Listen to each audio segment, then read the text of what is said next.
Bom dia. Eu gostaria de pedir desculpas pelo ligeiro atraso. Nós tivemos um imprevisto durante o voo de deslocamento de aeronave, né?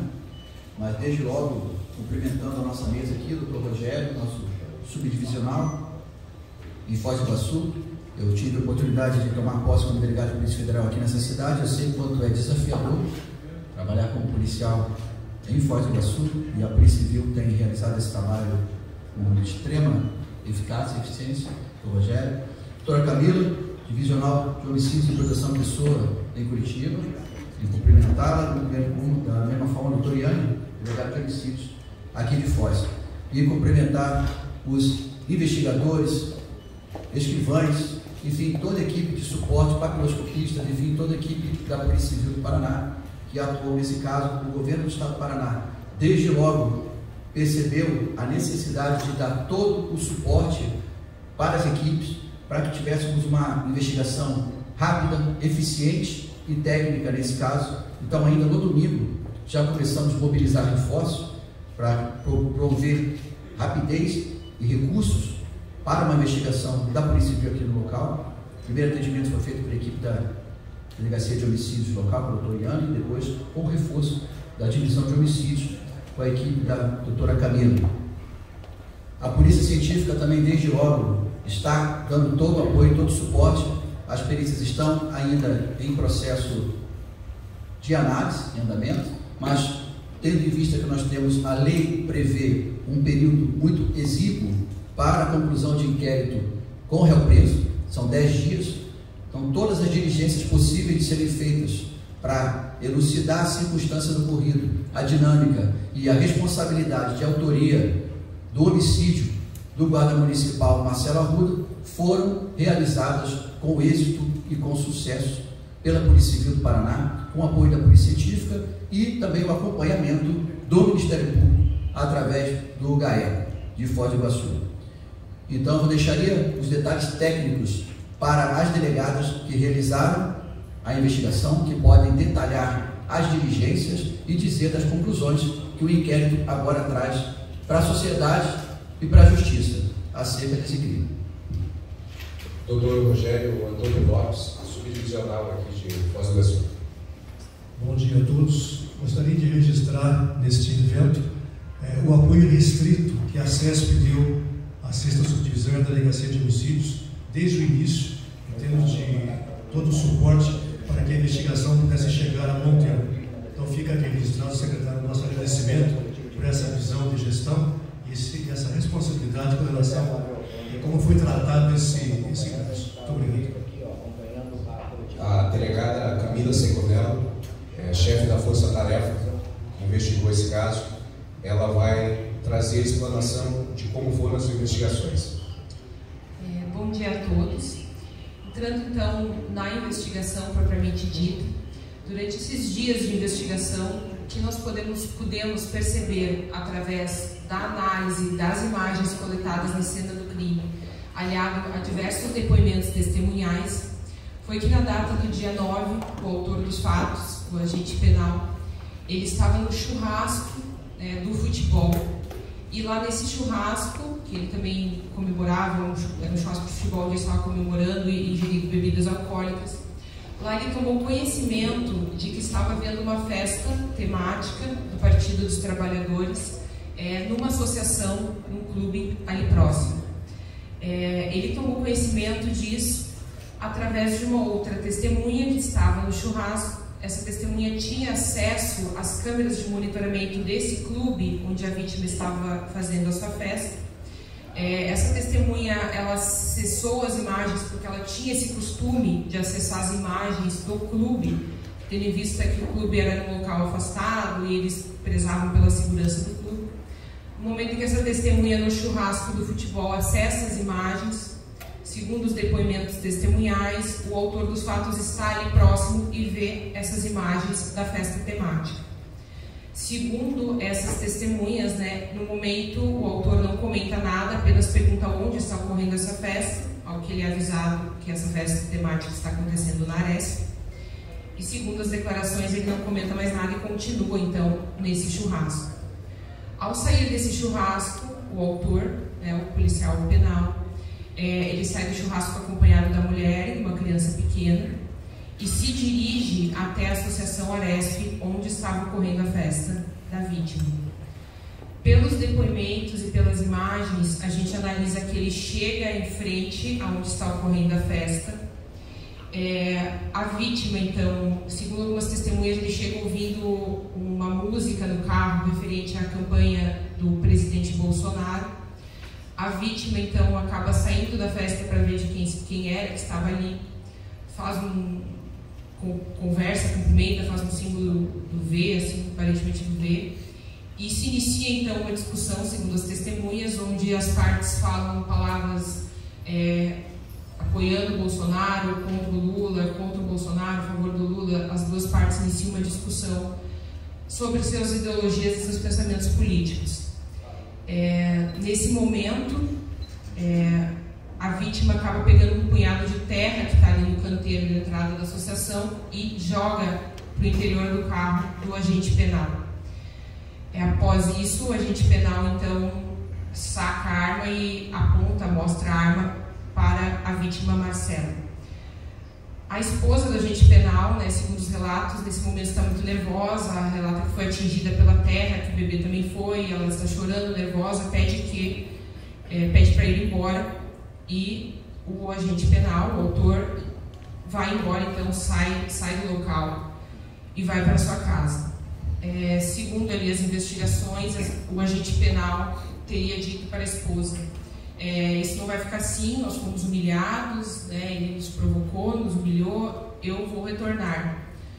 A esposa pede, encarecidamente, que ele não retorne a essa discussão, não retorne para a associação, para a Aresp, porém o agente penitenciário resolve retornar.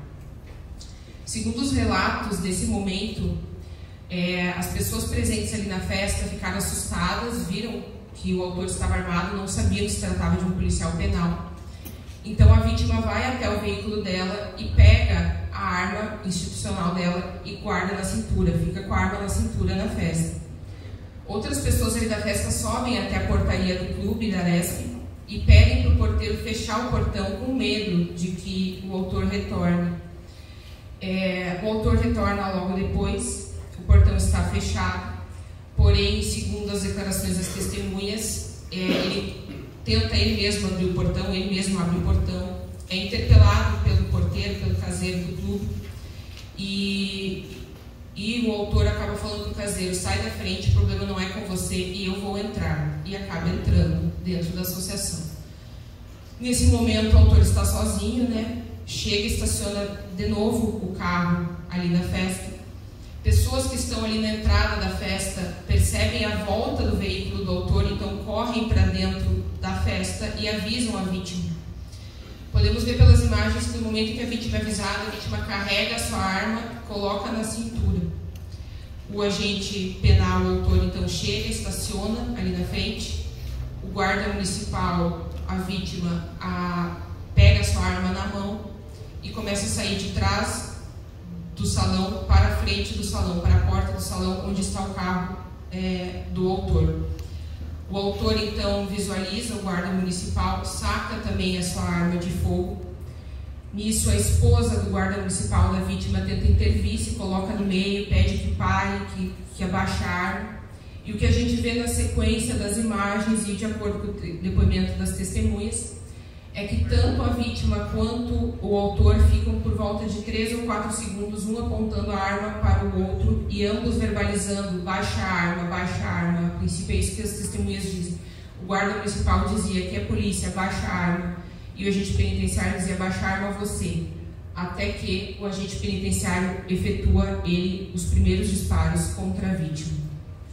Então, o agente penitenciário, o autor, efetua esses disparos, a vítima começa a cair, o agente entra dentro da festa, efetua mais alguns disparos, e a vítima, em solo, começa a revidar esses disparos, atingindo também o agente penitenciário, que cai ao chão. Ambos ficam feridos, caídos, o socorro é acionado, e esses são os relatos que nós conseguimos obter através dos depoimentos e das imagens. Analisando então o inquérito policial, a equipe aqui da Polícia Civil chegou à conclusão que o agente penitenciário, que se encontra internado em estado grave, né, ele está sedado hoje, segundo o boletim médico ele foi sedado novamente. Analisando esses dados, nós chegamos à conclusão, né, que vamos indiciamos esse agente penal, né, o autor, pelo crime de homicídio qualificado, pelo motivo torpe e por causar perigo comum, né, por ele ter entrado na festa e ter causado perigo comum a outras pessoas que estavam ali no local. Tínhamos cerca de 8, 10 pessoas que ainda estavam presentes ali na festa e poderiam ter sido também atingidas pelos disparos.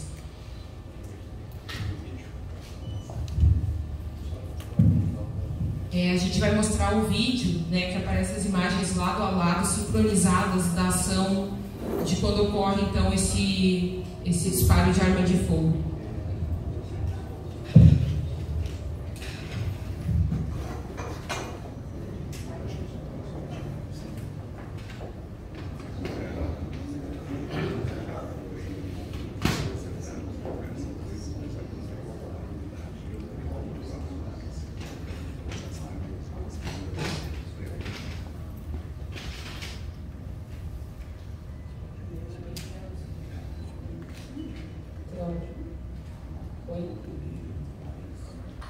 Esse é o primeiro momento, né, a chegada do agente penitenciário na primeira discussão, primeira vez que ele chega aí ao local, né, a Associação Aresp. Olha, ele fala alguma coisa segundo as testemunhas, né, daí a vítima faz um veio.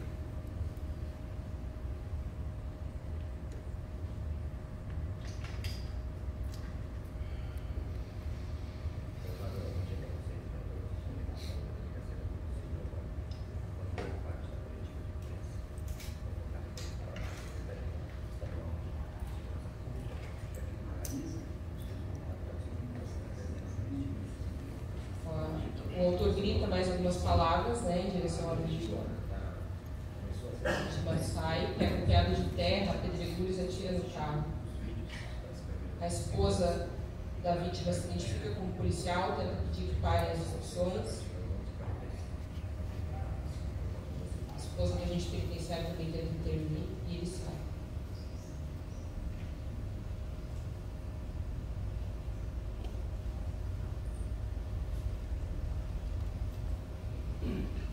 Aí já é o retorno, né?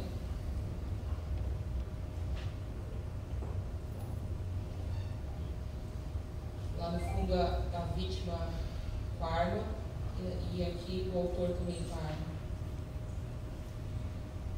Ele efetua os disparos.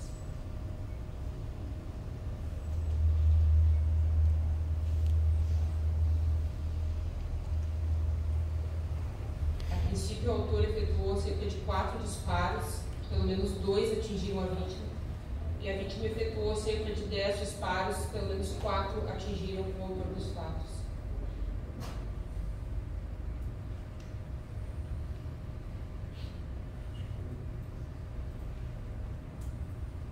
Doutora, pode só repetir o número de tiros que atingiu o garoto, por favor? A princípio, o autor efetua pelo menos 4 disparos em direção à vítima, e a vítima é atingida com pelo menos 2 disparos. E a vítima efetua cerca de 10 disparos contra o autor, e o autor é atingido por 4 disparos.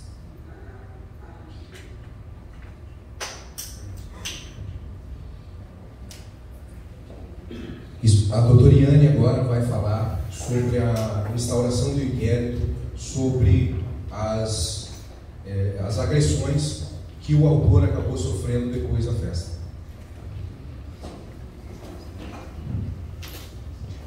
Bom dia.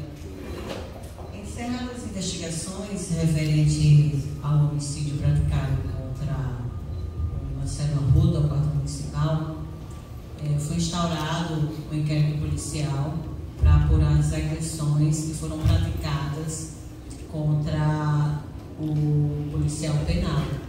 As imagens mostraram que quando ele já havia sido alvejado, ele caiu ao solo, então ele foi agredido fisicamente por 3 indivíduos.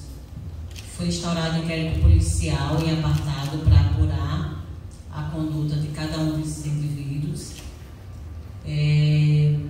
Os 3 indivíduos já foram identificados, confirmaram realmente o que teria acontecido, as agressões perpetradas, já foram ouvidos, o inquérito está em andamento, falta ainda concluir algumas diligências, como por exemplo uma confecção do exame de corpo de delito na vítima, que no caso do Jorge Guaranha já vai configurar aqui nesse inquérito, obviamente, como vítima.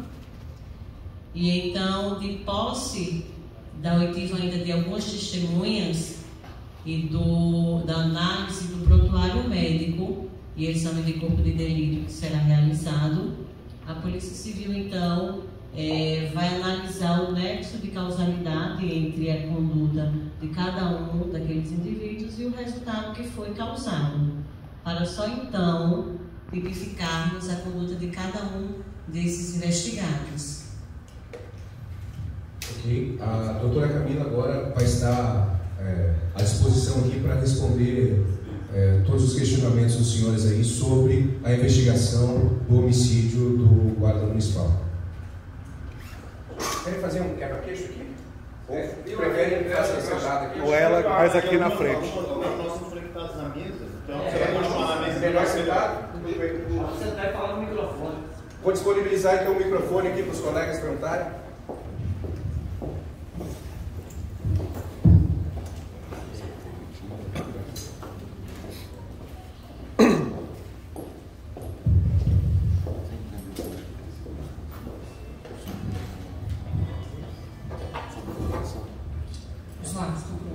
Doutora, bom dia. Eu sou o Kit da RPC Globo, que é como? Alô? Tá, legal. Vamos lá. Doutora, então, algumas questões. Primeiro, no começo da sua explanação, a senhora disse que houve uma discussão até acalorada por motivos ideológicos, assim que o Guaranha voltou lá.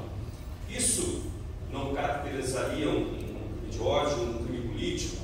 E outra coisa, se os laudos do celular e do equipamento que gravou as imagens das câmeras de segurança, se esses laudos também não seriam fundamentais para reforçar, em tese, essa motivação política?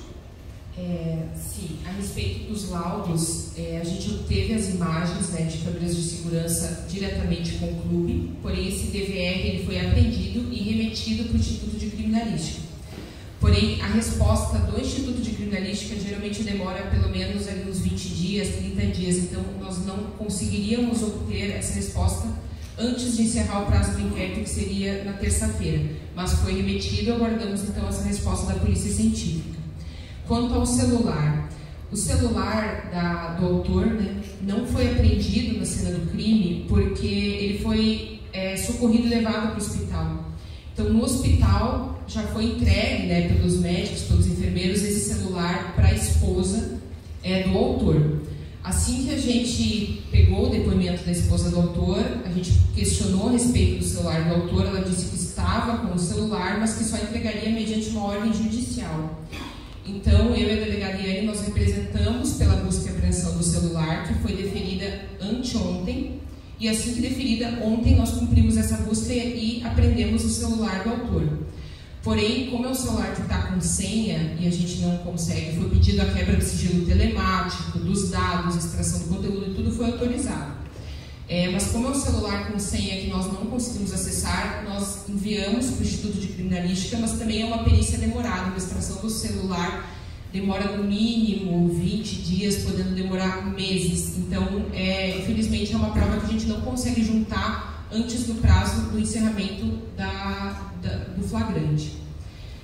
Quanto à motivação, o que nós concluímos, embora algumas testemunhas tenham dito que o autor, o Jorge Guaranhos, ele foi até a Aresf para fazer rondas, e realmente ele tinha o hábito de fazer rondas, outros depoimentos nos levam a crer que ele não foi lá para fazer ronda, ele foi lá realmente com o intuito de provocar a vítima.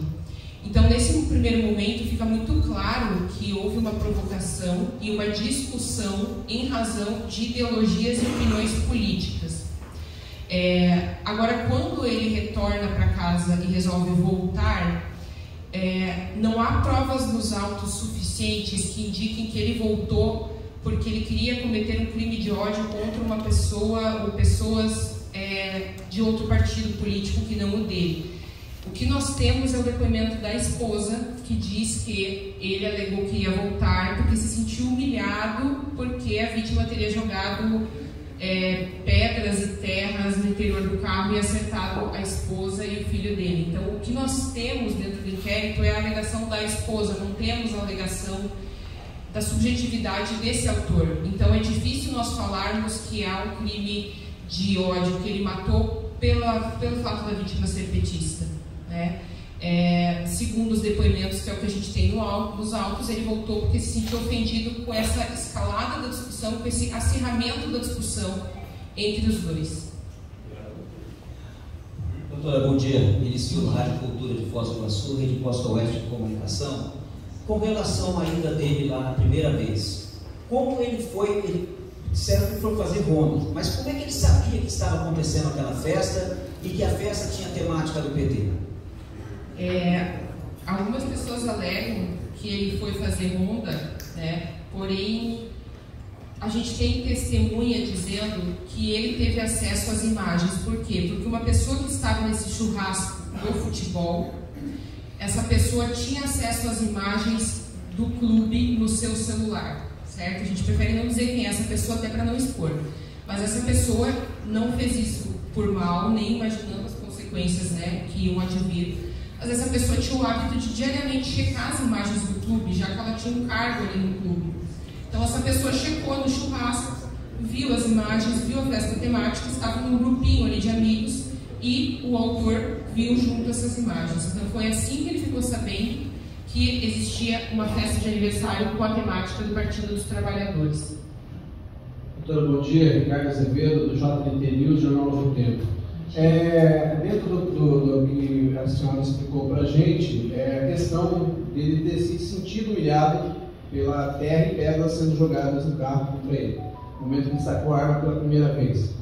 Foi feita perícia desse carro, encontraram pedras, marcas de pedras, porque a princípio, pelo relatório das testemunhas também, não havia pedra nesse canteiro, e sim era um canteiro de salsinha e cebolinhas, né, no caso. E outra coisa que eu já emendo, pode-se caracterizar também a premeditação desse crime por ele ter voltado, isso pode agravar ainda mais? Como que pode ser feita essa análise? Bom, foi realizada a perícia, o carro foi apreendido, dentro do carro foi encontrada, acho que até nós temos imagens, uma quantidade de terra. Algumas testemunhas falam que junto com a terra tinha alguns pedregulhos, mas a gente viu mais terra mesmo. Se tinha pedregulhos, deveria ser muito pouco.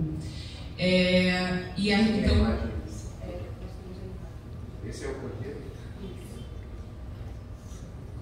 Aí está a imagem do carro. Então não havia marcas evidentes de que uma pedra poderia ter... Não havia... algum estrago no carro, alguma coisa assim? Não. O que a gente vê é que ele pega um punhado ali de terra e joga para o interior do veículo, mas questionado até a esposa, né, se essa terra chegou a causar alguma lesão nela, ela disse que não, que ela recebeu um punhado de terra, o filho também, mas nada que chegasse a causar uma lesão. E a premeditação? A respeito da premeditação, é complicado falar que ele premeditou, porque a primeira vez que ele vai no local, a gente vê que ele vai para provocar, né? Para provocar e para falar da ideologia política dele e para provocar a vítima. Nesse primeiro momento ali, a gente não vê que ele foi com intenção de efetuar disparos, tanto é que ele não efetua, né? Ele começa uma discussão verbal. Quando ele retorna, me parece mais uma coisa que ele retorna movido pelo impulso do que algo que ele premeditou. E ele deixa, as testemunhas deixam claro, algumas testemunhas relatam que o alvo dele quando ele retorna é a vítima Marcela. Tanto é que testemunhas dizem que ele fala: sai da frente, o meu problema é com ele. E daí efetua os disparos. Delegado Bruno Zanetti, Jornal do Estado de São Paulo. A pessoa que forneceu as imagens para o autor, Jorge Guarani, mesmo que não tenha sido por maldade, ela pode ser indiciada, pode responder criminalmente por isso? Nós não vemos uma conduta penal, porque ela não forneceu as imagens, ela estava no churrasco, ela abriu as imagens no próprio celular e quem estava na rodinha acabou vendo e comentando. Então essa testemunha, ela até prestou um depoimento muito comovida, muito sentida, muito chateada, porque essa testemunha tinha o hábito de abrir as imagens 2, 3, 4 vezes por dia. E essa testemunha nunca imaginou, né, não tinha como saber que o autor ia ver essas imagens e que ele ia acabar indo até o local e efetuando esses disparos. Delegada João Carlos Del Rios, da KTV TV Cultura. São 2 perguntas numa só. A gente foi até o local, são 3 câmeras lá. Só aparece a imagem de 2 câmeras aí. Tem uma imagem que mostra a mulher do GM correndo e uma pessoa correndo atrás dela. E ninguém sabe o que aconteceu entre o portão da associação até o salão. Para ela estar correndo e o rapaz está correndo atrás. E a segunda pergunta é: vai ter reconstituição do crime? Não vai ter reconstituição do crime? Essa terceira câmera, né, foi algo que nos questionaram, porque no dia dos fatos foi encontrado 2 e depois a gente voltou ao local e viu uma terceira. Só que daí nos explicaram que essa terceira foi colocada após os fatos, né? Então eles resolveram colocar essa terceira câmera até por conta do que havia ocorrido. Não há outras câmeras, né, que filmaram a ação além dessas 2 aí que houve o registro. Sobre ela ter corrido, o que a gente vê nas imagens é que a esposa da vítima e mais um parente dela, após o primeiro momento em que o agente penitenciário, o autor, chega e há essa discussão, a esposa da vítima e um parente dela sobem até a entrada da associação, justamente procurando câmeras para ver se conseguem pegar a placa daquele carro. Eles sobem até a associação e pedem para o caseiro fechar o portão com medo de que o agente penitenciário retorne. Então, o que você vê nas imagens é que quando eles ainda estão ali, né, ali por cima, não voltaram ainda para o salão de festas, eles veem o retorno desse carro do autor. Então, eles correm na frente, né, isso mostra a imagem, eles correm na frente do carro para avisar as pessoas na festa que o autor estava voltando. E é nesse momento que a gente vê a vítima carregando a pistola e ficando com a pistola em punho, né, para se defender, obviamente. E a reconstituição? Quanto à reconstituição, a gente não viu nesse momento necessidade de reconstituir, porque as imagens mostram tudo de forma muito clara. E as próprias testemunhas também, tirando algumas divergências do que foi falado, do que um falou para o outro, as próprias testemunhas todas relatam em uníssono a mesma dinâmica dos fatos. Delegada Marcos Landim, da RPC, há algum indício de que eles conheciam anteriormente essa discussão? Houve alguma apuração nesse sentido? Nenhum indício. Todas as testemunhas ouvidas, né, as 17 pessoas ouvidas, relatam que eles não se conheciam. Tanto é que a primeira vez que o autor chega e até aponta a arma, as testemunhas que estavam na festa relatam que não sabiam que era um policial, ou achavam que poderia ser um bandido até por estar armado, e ninguém sabia quem era Jorge Guaranhos até o momento da fatalidade. A vítima e a testemunha não se conheciam. Delegada, Vinícius Machado, do Tetarobá, Band, Foz do Iguaçu. Com relação ao estado que os envolvidos estavam, foram feitos exames com o Guaranho internado que confirmavam algum tipo de alcoolemia, ou até mesmo na vítima, Marcelo Arruda, eles estavam todos embriagados no momento do incidente? E o que também nos exames apontaram? O hospital deu alguma coisa? A perícia do Instituto Criminalística passou algum detalhe a respeito deles nesse momento ou não? Certo. Segundo os depoimentos das testemunhas, ambos haviam ingerido bebida alcoólica.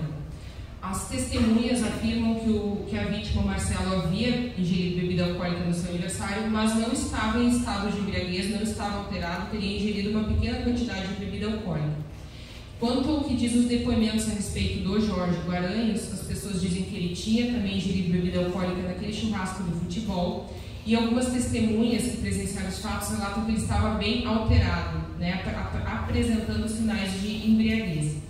Como o autor foi levado até o hospital naquele primeiro momento, ainda a gente não tem um laudo do hospital sobre a dosagem alcoólica, se foi feito esse exame de dosagem alcoólica.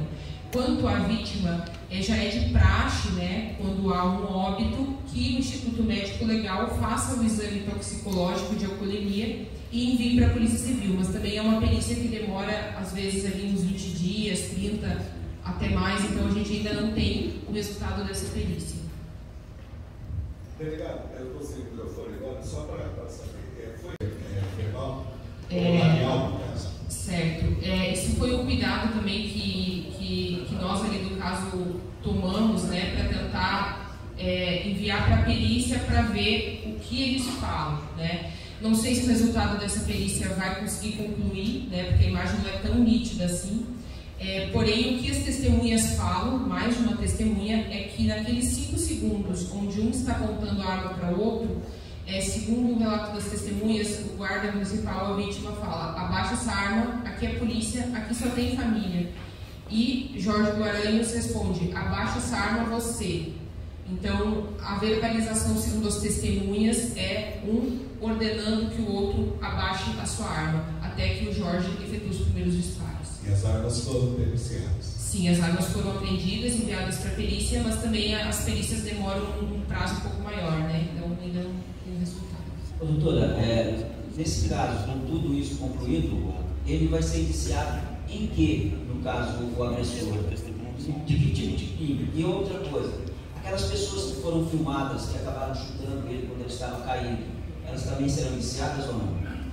Bom, o Jorge Guaranhos, o autor, é indiciado pelo homicídio duplamente qualificado. Tá? As qualificadoras seriam pelo motivo torpe, ou seja, é uma discussão entre eles por um motivo torpe, vil, socialmente reprovável, né, que acabou ocasionando esse homicídio. E a outra qualificadora seria por causar perigo comum, ou seja, ele expôs o Jorge Guaranhos no momento em que efetua os disparos num ambiente cheio de pessoas, uma festa, né, ele acaba expondo a perigo terceiros que estavam no local, como a própria esposa do Marcelo, que a gente vê nas imagens, que não foi atingida, mas que poderia ter sido atingida, né, de acordo com o que a gente vê. Então, ele é indiciado por homicídio duplamente qualificado. Quanto às pessoas que efetuaram os chutes, né, no autor dos fatos, foi aberto um inquérito à parte, né, até porque nós precisamos saber qual vai ser o estado de saúde, como vai evoluir o estado de saúde do Guaranhos, e vai ter que ser determinado, né, se as lesões causadas nele, ou se isso evoluir para um óbito, qual foi a causa, se foram os disparos efetuados pelo Marcelo em legítima defesa, ou se de alguma forma aqueles chutes contribuíram, né, para as lesões que ocorreram. Só que isso nós não temos ainda um resultado pericial. Vai ser melhor avaliado até junto com essas pessoas que efetuaram os chutes. Uma delas afirma que, na verdade, chutou mais para tirar a arma de perto ali do autor. Então, tudo isso vai ser avaliado na sequência. Delegado, Denise do Portal UOL. Nós gostaríamos de saber por que foi descartado o crime político, sendo que ele viu as imagens com antecedência da festa climática e a festa era temática. Por que não essa qualificação de crime político? Para você enquadrar num crime político, né, que é a lei ali de crimes contra o Estado Democrático de Direito, você tem alguns requisitos, né, como, por exemplo, impedir ou dificultar uma pessoa de exercer seus direitos políticos. Então, é complicado a gente dizer que foi motivado ou que a causa foi que esse homicídio ocorreu porque o autor queria impedir o exercício dos direitos políticos daquela vítima. A gente analisa que quando ele chegou no local, ele não tinha essa intenção de efetuar os disparos, ele tinha intenção de provocar. E a gente avalia que esse acirramento da discussão entre eles, a escalada dessa discussão entre os dois, que acabou fazendo com que o autor voltasse e praticasse o homicídio. Então é muito difícil analisar assim, os autos com as provas que nós temos e dizer que o autor ele foi até lá, ele voltou porque ele queria cessar os direitos políticos ou atentar contra os direitos políticos daquela pessoa. Parece muitas vezes mais uma coisa que acabou virando pessoal entre duas pessoas que discutiram, claro, por motivações políticas. Mais uma pergunta? Só uma última dúvida, doutora. A pessoa que mostrou as imagens, ela disse no depoimento que que não imaginava que aquilo poderia terminar daquela forma. Por conta de uma forma indireta, por ter dado informação, isso cabe algum tipo de indiciamento ou não? A gente não vê porque a pessoa não teve a intenção, não teve o dolo, né, de mostrar aquelas imagens e causar o que foi causado. Ela abriu as imagens, né, de forma como ela sempre fazia, e a pessoa que estava do lado visualizou. Então a gente não enxerga uma forma de indiciar essa testemunha pelo crime.